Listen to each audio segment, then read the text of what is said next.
All right, good evening. This is not morning revelations. This is just evening something. Okay, so I'm just going to make a quick video, let y'all know how court went. Because it'll be easier than having to retell this story over and over and over and over and over and over again. Okay, so first, before I even got there this morning, the lawyer called while I was on the highway, and said that there was some sort of threat that happened in the facility, in the courthouse, and that they were evacuating. They had evacuated everything because his office is actually in the courthouse. They had evacuated everything, and that he didn't know if they would even have court today because it was probably going to take several hours for them to clear the building or sweep it for bomb threats or whatever was happening. He didn't know what was happening, and that I probably shouldn't even come all the way to the courthouse. I was like, I'm already on the freeway. I'm already headed that way. And my plan was to get there early so that I could pray over the facility, over the building, in the courtroom. And so I was like, I'm already headed that way. He was like, well, you're not going to be able to park anywhere near. You're just going to have to go downtown somewhere and like sit up, and I'll call you when they let me know something. And I was like, yeah, okay. And I kept driving, right? So I drove all the way there just so I could park as close as I could get to the building. And when I got there, they already had one of the streets cleared off. I mean, uncleared, where you could drive. And then there was cop cars really close to the building. And so I parked. And while I parked and was still praying, well, after he got off the phone, of course, immediately, I was like, thank you, Lord. And started rebuking and pushing back darkness and doing all the things that I know to do in spiritual battle and warfare. And just thanking God, because I was like, it's already something trying, right? Already something trying. And I know you got this. So I did that for about 20 minutes all the way till I got there, right? And so then as soon as I got there, like I said, I parked, and before I even got finished parking, they were already off the streets. The police were gone. The fire trucks were moved.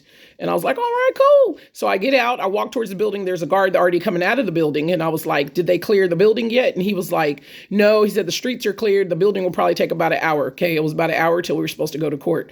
Court was supposed to start at 10. This was 9 o'clock. I was like, all right, cool. So I decided I'd just walk around the building, which is a huge court. So it's like, a couple of blocks or whatever around. So I was like, well, I'm just going to circle the building, Jericho walls, and praise, worship, and pray. So I did that twice. And when I felt, settled and peace in my spirit about it, praying everything and everything like that, then I walked back to the car. When I got back to the car, it was about 9:36 or some 9:40 or whatever. I did praise and worship in the car, and I proceeded to do my studying that I was already doing that morning, Bible study type stuff, and reading some Cindy Trim and listening to some Pastor Torrey Roberts and things of that nature. And I finished, I, gave updates to people, got good words from some support systems and stuff like that, was cool and everything like that. And then about 9:50, I get a text, and he tells me, oh, courtroom's open. Let's go. And so I'm like, all right, cool. And so we was basically right on schedule. So we get there and 10, so it's 10 o'clock and we start, and well, it's about 10:15 and we start, and the judge comes in and they do all the stuff that they do when they present their information. And there was 2 objections that were being argued over between both sides that would add points to his system. Okay. And to his accumulated time, because the way they do it is you have a certain amount of points for your criminal, whatever, like who you are, whatever. And then you have one for your criminal history, a category that they put you in off of how much time you've spent in prison before. And so my husband's category for the prison, or for his criminal history, is a 6, which is the highest you can get, like among all criminals, murderers, people's doing stuff to kids, people who's, killing folks and kidnapping folks and terrorizing people. Category 6 is the highest you can get. He's in category 6, not because of any violent crimes, not because of anything like that, only because he's been on drugs most of his life and had guns on him. So, anyway, he's in a category 6. Then he had points that when we started the process was at a 17, which is pretty high. And they wanted to add 6 more points to that. And that is what tells him how long you should stay in prison for this current offense that you're on. So one of the things they wanted to add had 4 points to it. One of the other things had 2 points to it. So they argued back and forth, and the judge hears their stuff and he decides what. He goes out, he deliberates. The lawyer thinks, so he's gonna give us the 4. He might take off the 2, maybe, and he might give us all 6. He didn't think he would take off everything. So he comes back in. He does not give us the 4. He gives them the 2, and that brings him to a 19. And so for him being on that category, the guidelines say that his offense should get him at least 63 months, which is 4 years. 5 years, to 78 months, which is 6 years, 3 months, or 6 years and some stuff. 5 years and some stuff, or 6 years and some stuff, right? Okay. So that's what the guidelines say. Now the judge can do whatever he wants to, above or below the guidelines or within the guidelines. So, my husband, 2 nights ago, said that he heard God tell him, and he never speaks like this, he heard God tell him 8 years. And then he started questioning God, and God said probation. And so he felt like God was saying he was going to get 8 years probation, and he felt relieved. He was hanging on that promise. So then we go in there. So the guy says that, okay, we're at 19 now, and there's the guidelines and everything. And he allows my husband's lawyer to come up to speak about anything that he wants to say that would, help him in his decision. Before he talks, first the state, the country, the U.S., they get to say something. And that guy gets up and he says some stuff about like he should go at 78 months. He should be at the top. He should, do the high end of things because, he's done, he just does things, and they should make an example and basically set him down as long as possible to really get it to him to stop carrying a gun around. So he says 7, that would be 6.5 years or 6 years and 3 months, whatever. And so then he sits down. Then my husband's lawyer, the country's whatever, public defender gets up and he says, before he can even speak, the judge says, now, before you say anything, I just want to let you know that I am already considering going at the high end or above before you say anything. I think you should just know that. So then the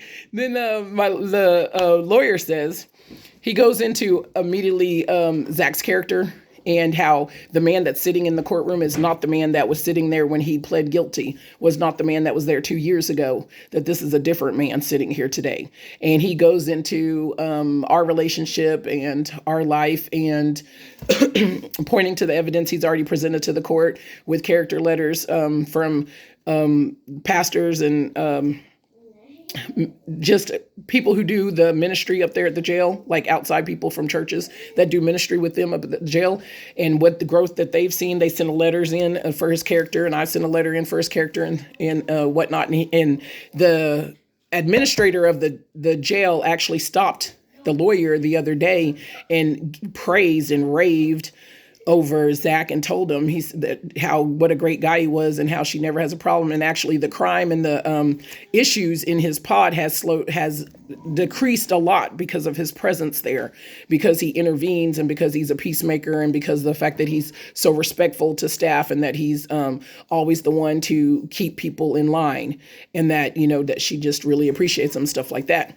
So also there was a couple of guys who worked there who wanted to write character letters, but their policy wouldn't let them. So he tells the judge that. He's like, I've never in my 10 years of serving law have I ever had a client where the jail officials wanted to write a letter in his behalf. He said, that's never happened. And he also told him, he said, and me personally has known him for 2 years and has seen a transformation. He said, if I could have had a video of the first meeting we had as opposed to the last one we just had last week or earlier in this week, he said, it's such a difference. And he says, and I know that it's a difference because of his relationship with his wife, Dawn, and because of his faith. And that's been built up between that relationship and how it's gone. And he's like, it's night and day. He said, I personally have seen it. And he said, and the relationship that they have, because in the PSR, the probation officer kind of made our relationship look like one of those jailhouse type, he just got hooked up with some chick for commissary and all this kind of stuff. And that we barely know each other, kind of that stuff. And the lawyer was like, I've witnessed the devotion that they have. And this is a real committed, dedicated relationship. Like, he spoke on his own behalf.